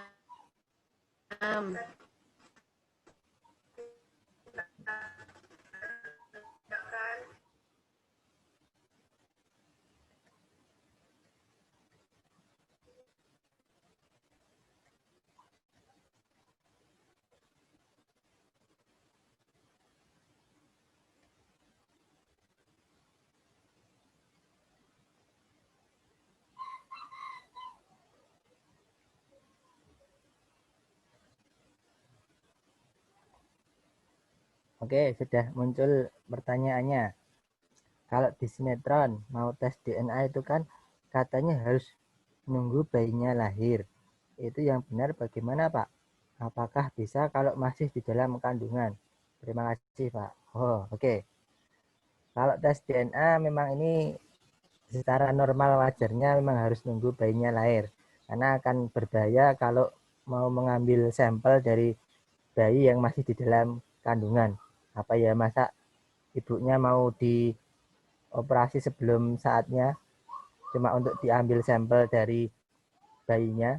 Apalagi nanti bayinya kalau diambil sampelnya mungkin cuma saya ambil sedikit aja kok kulitnya dari kandungannya, itu terlalu berisiko. Meskipun nggak tahu kalau nanti teknologi lebih canggih lagi, ada metode yang aman untuk ngambil sampel ketika masih di kandungan, saya belum menemukan. Tapi siapa tahu besok di zaman yang lebih modern bisa ketemu. Tapi untuk yang sampai saat ini masih yang baru bisa dilakukan, untuk tes DNA itu memang harus nunggu bayinya keluar baru bisa dicek, oh ini memang anaknya si A atau bukan. Siapa tahu bukan punyanya ayahnya, bukan yang dimaksud. Seperti itu bisa dilacak. Tapi harus lahir dulu. Begitu nggih, Mbak? Ada lagi yang ingin ditanyakan? Oke, Pak. Terima kasih. Oh, nggih, Mbak.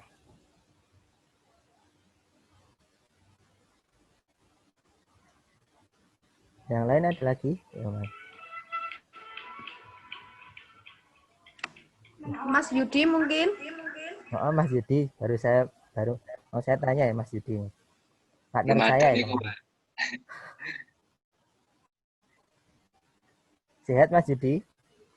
Alhamdulillah Pak, sehat. Alhamdulillah.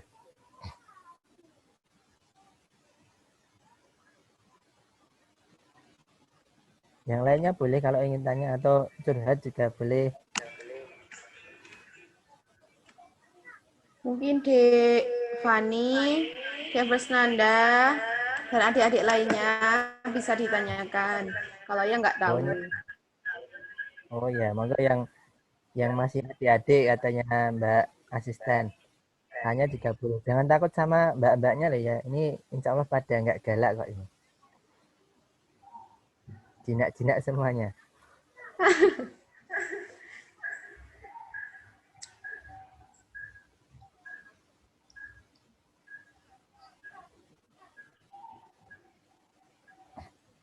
Ini yang pelihara perkutut siapa ya? Dari tadi bunyi terus ini.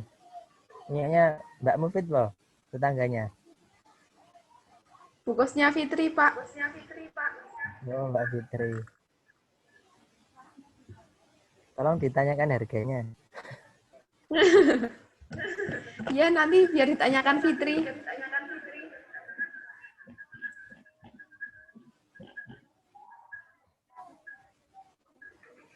Mbak Asih mungkin ada pertanyaan atau titipan dari Mbak Anita? Deren, Pak. Ya sudah. Saya juga nggak ada pertanyaan. Dari Mbak Asisten ada yang tanyakan? Ada, Pak. Saya mau tanya. Oh, monggo Mbak Mufid. Buat teman-teman semua tapi, Pak. Oh, boleh, boleh. Kalian udah siap belum kalau ada kejutan?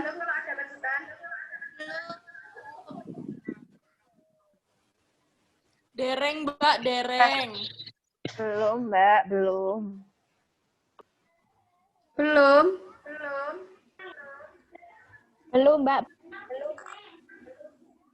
Harus siap ya. Belum. Jadi kapanpun, sewaktu-waktu genetika itu bisa saja ngasih kejutan buat kalian. Jadi alhamdulillah ya dikasih kejutan terus setiap hari Kamis.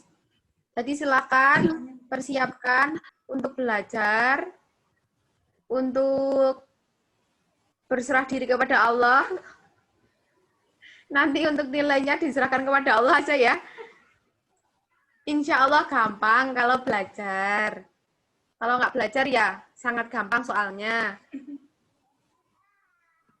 Kira-kira jam berapa, Mbak? Takutnya lagi tidur atau lagi disuruh kemana gitu.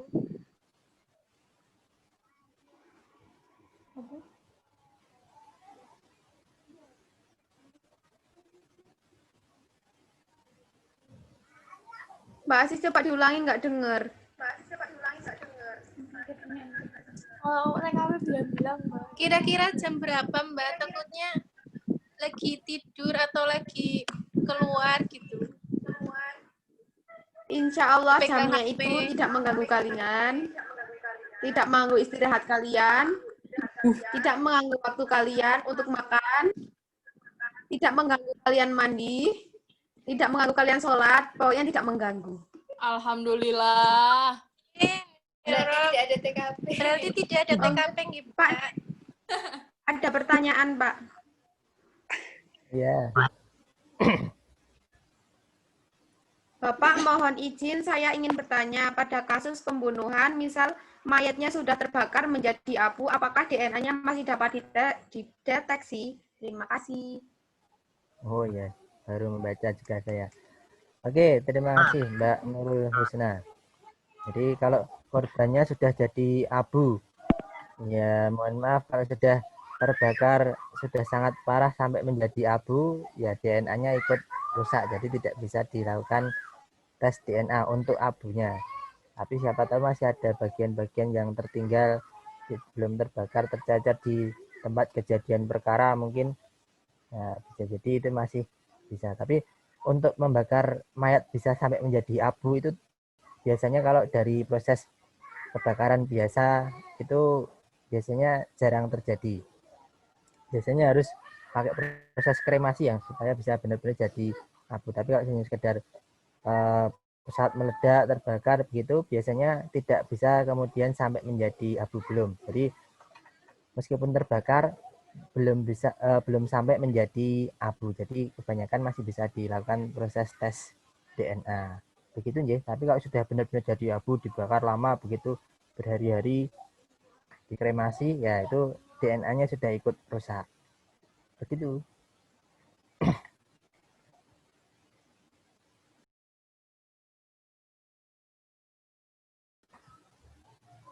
Oke, dari Mbak Ayat. Pak, DNA orang kembar apakah sama atau gimana gitu, Pak? Nah, kembarnya gimana? Kembar beda orang tua, itu bukan kembar ya. Oke, kalau kembarnya kembar identik yang berasal dari satu sel telur yang sama, maka secara genetik mereka akan sama persis. Kalau dia berasal dari sel telur yang sama, secara teorinya seperti itu. Tapi kalau kembarnya tidak identik, meskipun cuma mirip-mirip, maka DNA-nya akan berbeda. Misalkan sama-sama keluar anaknya 2 laki-laki semua, tapi ternyata beda sel telur, maka secara genetik sudah akan jelas berbeda. Meskipun tingkat persamaannya tinggi, tapi jelas akan ada perbedaannya. Tapi kalau benar-benar kembar identik, itu secara teoritisnya memang secara genetik dia sama persis. Meskipun kalau ekspresi gennya bisa beda. Karena ekspresi gen itu nanti akan sangat tergantung juga dengan lingkungannya. Yang satunya suka makan, satunya nggak begitu suka makan. Yang satunya jadi kurus, satunya jadi gemuk, ya akhirnya akan berbeda secara penampakan fenotipnya. Tapi secara genetik masih sama. Begitu ya.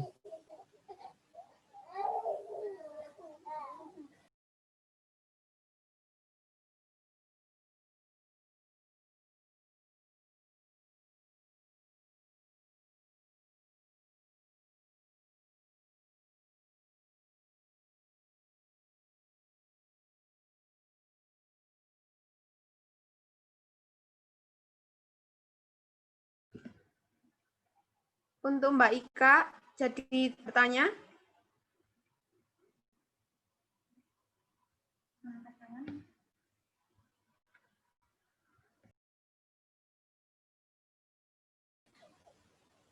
Monggo, kalau masih ada. Duh, ini suara saya mulai habis ini. Sebentar.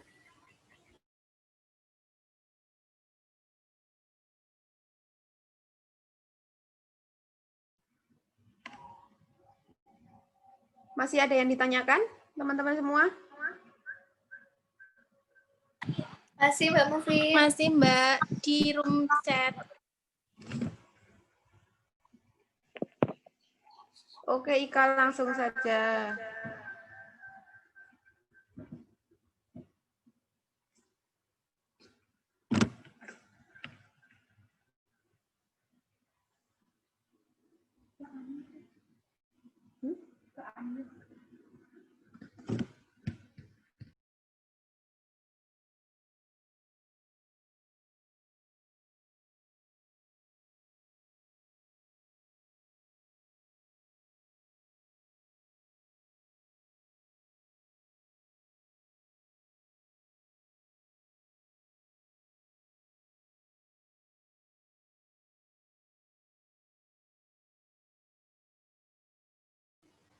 Oke.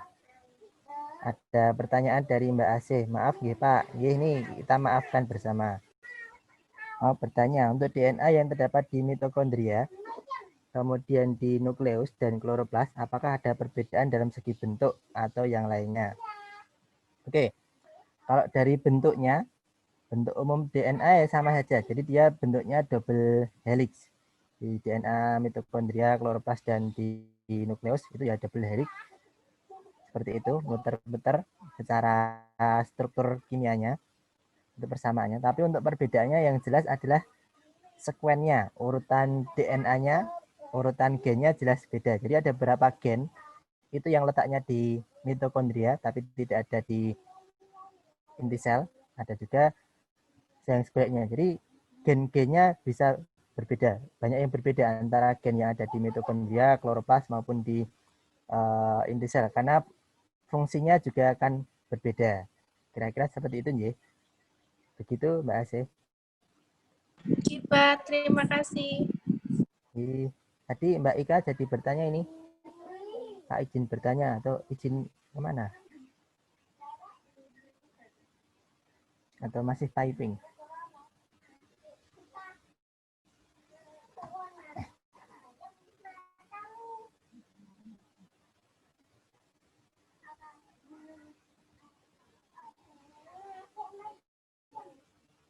Tapi kalau di layar ini kok nggak ada namanya Mbak Ika.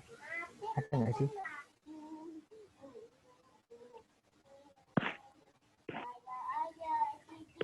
Oh, ini ada. Maaf Pak Ikon bertanya. Oh, izin maksudnya ya. Jika suatu kromosom DNA rusak dalam suatu gen manusia, misalnya bentuk kromosomnya buku, Pak buku mau mengarik deh.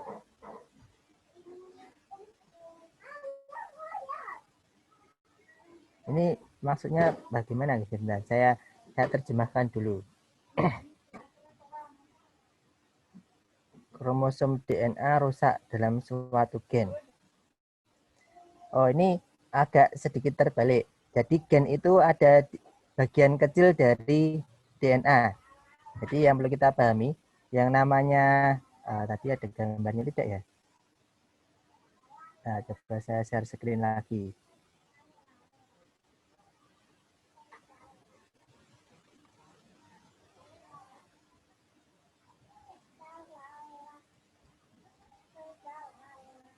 Saya share screen ya.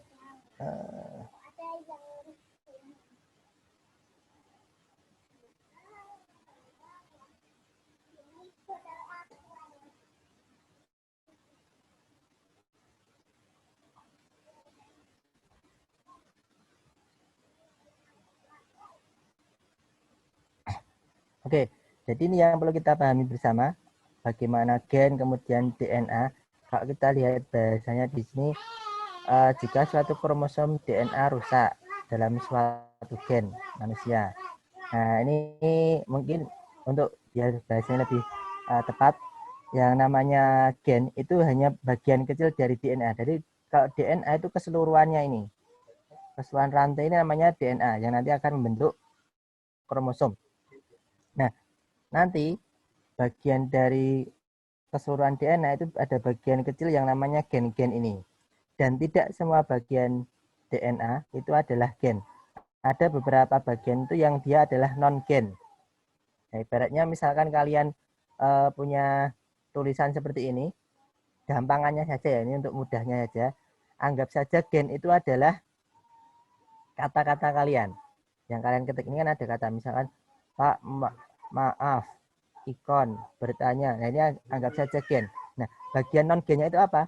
Non-gennya itu bisa jadi bisa berupa tanda titik, bisa berupa dia adalah spasi seperti ini.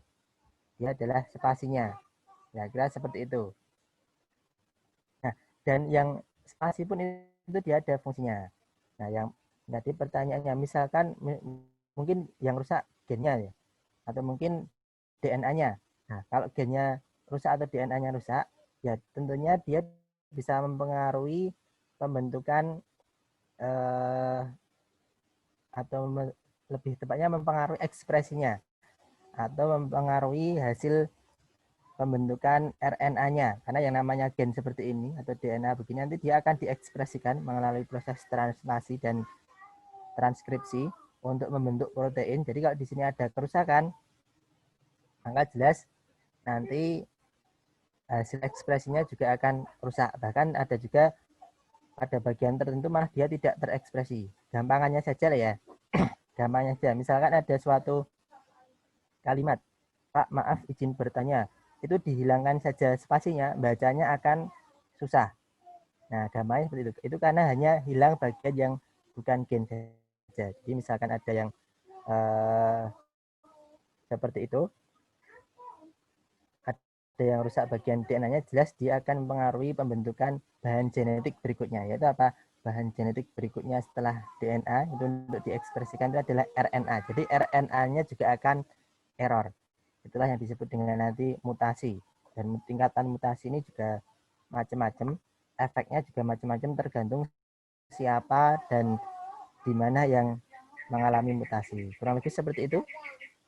Sudah menjawab maksudnya dari Mbak Ika?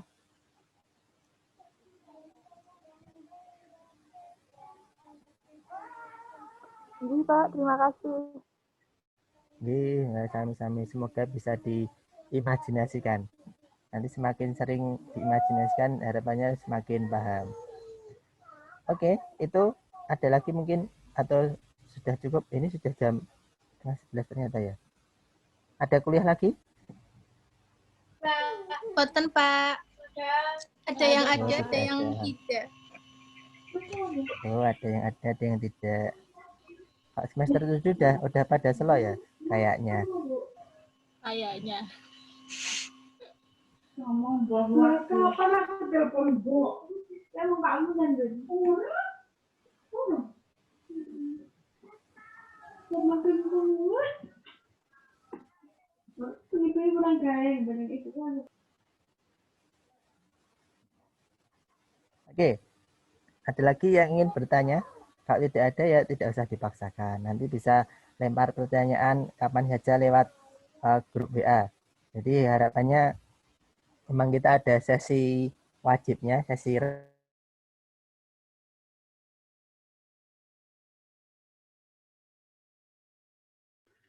di grup WA. Jadi kapanpun mau ada yang tanya, silahkan langsung dilemparkan pertanyaannya, diketik. Atau mungkin pakai rekaman suara juga boleh. Nanti selama saya luang dan masih berkesempatan jawab, kita bantu untuk menemukan memecahkan permasalahannya. Seperti itu. Mungkin itu dulu. Oh, ada yang bertanya. Pak, maaf ingin bertanya.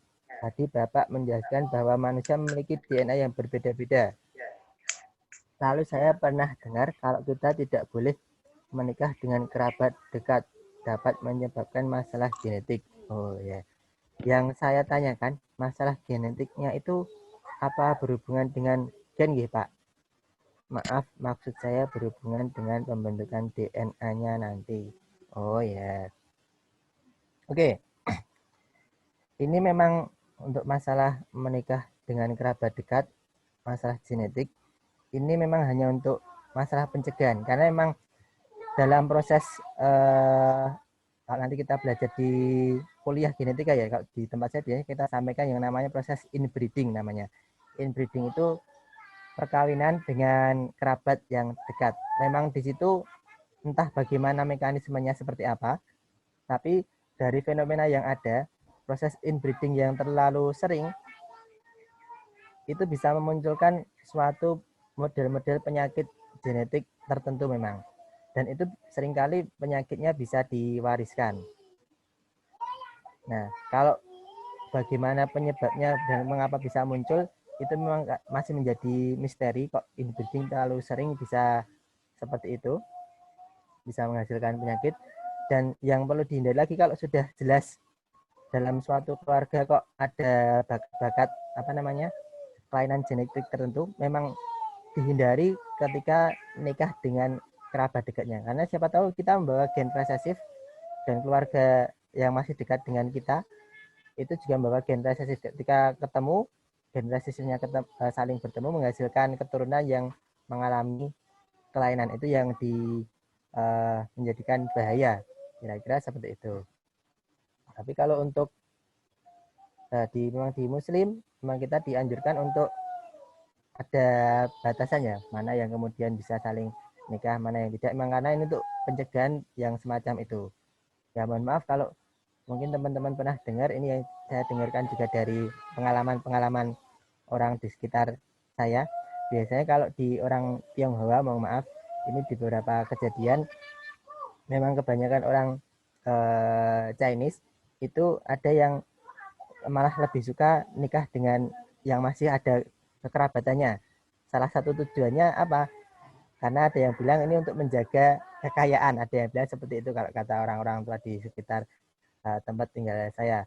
Dan memang ada, dan kalau seperti itu nanti, mohon maaf, memang beberapa ada yang kemudian mengalami kelainan genetis, ada yang beberapa itu banyak yang muncul sindrom-sindrom seperti Down dan lain sebagainya. Kira-kira seperti itu. Oke, ada lagi pertanyaan, Pak, kan DNA ada di darah. Apabila nanti kekurangan darah karena kecelakaan, nah itu kan butuh golongan darah yang sama. Nah itu mempengaruhi DNA kita atau terjadi sesuatu tidak ya Pak? Oh oke. Wah ini pertanyaan yang cukup berat ini. Bagaimana mekanisme proses transfusi darah? Intinya seperti itu ya. Apakah kalau gen-gennya beda, ini bahaya atau tidak? Karena kan kekurangan darah kemudian di transfer. Nah, memang ini ada standarnya. Kalau ingin donor darah, yang paling penting terlebih dahulu adalah golongan darahnya itu sama. Nah, karena apa? Biar tidak ada mekanisme antigen dan antibodi. Kira-kira seperti itu. Tapi apakah nanti darahnya si pemilik itu mempengaruhi DNA kita atau tidak? Maka ya ini tidak akan ada pengaruh kepada DNA kita. Jadi tidak akan mempengaruhi DNA kita. Nanti DNA-nya jadi kecampur. Misalkan si A perempuan mentransfer golongan darah kepada laki-laki. Kemudian laki-lakinya jadi agak ke wanita-wanita aja, nggak bisa seperti itu. DNA-nya tidak akan tercampur kalau hanya sekedar transfusi darah. Nah, ini saya yang juga masih penasaran bagaimana dengan komponen darah yang lainnya, apakah dihilangkan atau ada mekanisme tertentu, karena sebenarnya yang namanya tubuh itu akan menolak sesuatu yang asing. Nah, saya kurang tahu kalau di proses mekanisme transfusi darah kok kalau misalkan kalau sama golongan darahnya, untuk golongan darah merah kan nggak ada untuk sel darah merahnya nggak ada DNA-nya, jadi aman. Nah, kurang tahu kalau untuk misalnya seperti trombosit dan keping-keping darah yang lainnya itu bagaimana mekanismenya, ini saya masih belum paham. Begitu nggih, Mbak Nulayat, ini luar biasa, nanti saya jadi penasaran pengen tahu juga ini. Oke. Begitu? Oke, Pak, terima kasih, Pak. Iya, banyak.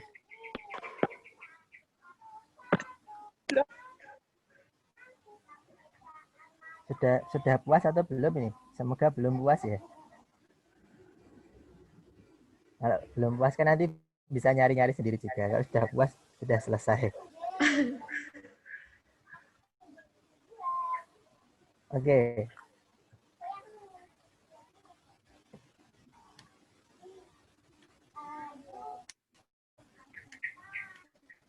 Kalau tidak ada ya saya kembalikan ke Mbak Asisten, Mbak Mufid.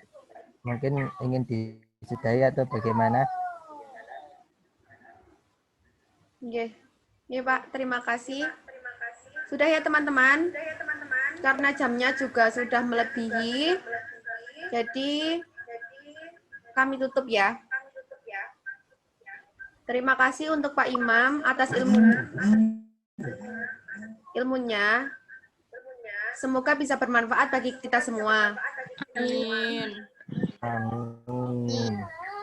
Saya mewakili kru genetika dan juga dosen meminta maaf apabila ada kesalahan dalam penyampaian. Untuk itu, mohon dimaafkan ya. Oke, dimaafkan, Mbak. Terima kasih banyak. Selamat belajar. Tunggu kejutan dari kami. Terima kasih, saya tutup. Wassalamualaikum warahmatullahi wabarakatuh. Waalaikumsalam warahmatullahi wabarakatuh.